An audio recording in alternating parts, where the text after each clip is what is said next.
Bonjour et bienvenue dans une nouvelle vidéo. Aujourd'hui, nous allons parler de la bibliothèque math.h. Comme nous l'avons dit précédemment, la bibliothèque est un ensemble de fonctions déjà écrites, prêtes à l'utilisation.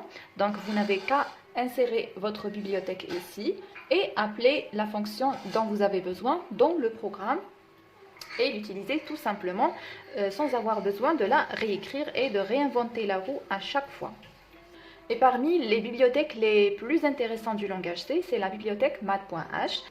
C'est grâce à elle que vous pouvez utiliser les fonctions mathématiques comme la valeur absolue, la puissance. Vous allez être capable de calculer la puissance grâce à une fonction, c'est-à-dire vous appelez la fonction qui calcule la puissance et votre puissance est calculée. La même chose pour la valeur absolue, ainsi pour la racine carrée, même pour les fonctions trigonométriques comme le sinus, le cosinus, le tangente, l'arctangente, et ainsi de suite. Elle contient un très grand nombre de fonctions. Son utilisation est très simple, vous n'avez qu'à inclure ici la bibliothèque math.h. Je vais copier cette ligne et remplacer ça pour ne pas tout réécrire. Voilà, donc regardez, vous avez dièse include math.h. Ça, c'est la première chose à faire.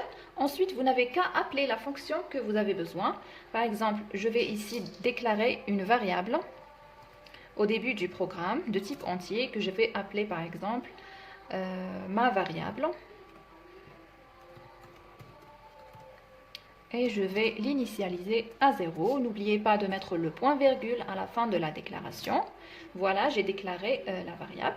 Ensuite, je vais par exemple choisir une fonction mathématique, par exemple la fonction puissance. Tout d'abord, concernant le fonctionnement de la fonction puissance, la fonction puissance reçoit deux paramètres. Le premier, c'est le nombre que vous allez élever à une puissance et le deuxième, c'est la puissance choisie. Par exemple, si je veux calculer 4 à la puissance 2, je vais appeler ma fonction comme ceci. Et bien sûr, le résultat va être mis dans la variable que j'ai créée, dans ma variable. Donc, vous écrivez comme ça, ma variable reçoit. La fonction puissance s'appelle en langage C comme ça, P-O-W. Ensuite, vous mettez les parenthèses de la fonction. Entre les parenthèses, vous mettez les deux nombres. Dans notre cas, c'est 4 et 2. Et n'oubliez pas de mettre un point virgule à la fin puisque ça, c'est une instruction. Donc, que va faire cette instruction? Elle va calculer 4 à la puissance 2, qui est normalement 16. Je vais mettre un petit affichage ici dans la fonction printf pour voir le résultat. Je vais écrire un simple message juste pour voir. Le résultat est 2 points. Ensuite, pourcentage d, puisque je vais afficher un nombre entier. Après avoir fermé les guillemets, mettez un virgule. Ensuite, le nom de la variable que vous voulez afficher. Ma variable. Voilà. Je vais compiler mon programme. J'ai 0 erreur. Je vais l'exécuter maintenant et regardez, voilà le résultat. Le résultat est 16. Donc, ma fonction fonctionne correctement.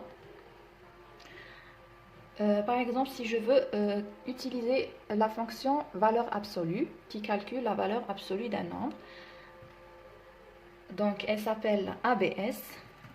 La fonction valeur absolue s'appelle ABS. Par contre, elle a un seul paramètre. Par exemple, si je veux calculer la valeur absolue de moins 9, je ne vais rien changer ici. Je vais simplement compiler mon programme. J'ai 0 erreur. Je l'exécute. Regardez, la valeur absolue de moins 9 est 9.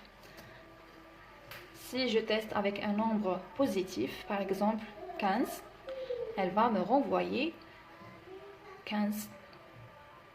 Pourquoi? Parce que la valeur absolue d'un nombre positif est le même.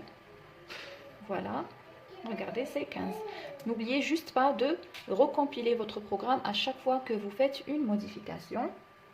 Donc voilà, je vous ai montré deux fonctions, valeur absolue et la fonction puissance. J'espère que c'était clair et que ça vous a aidé.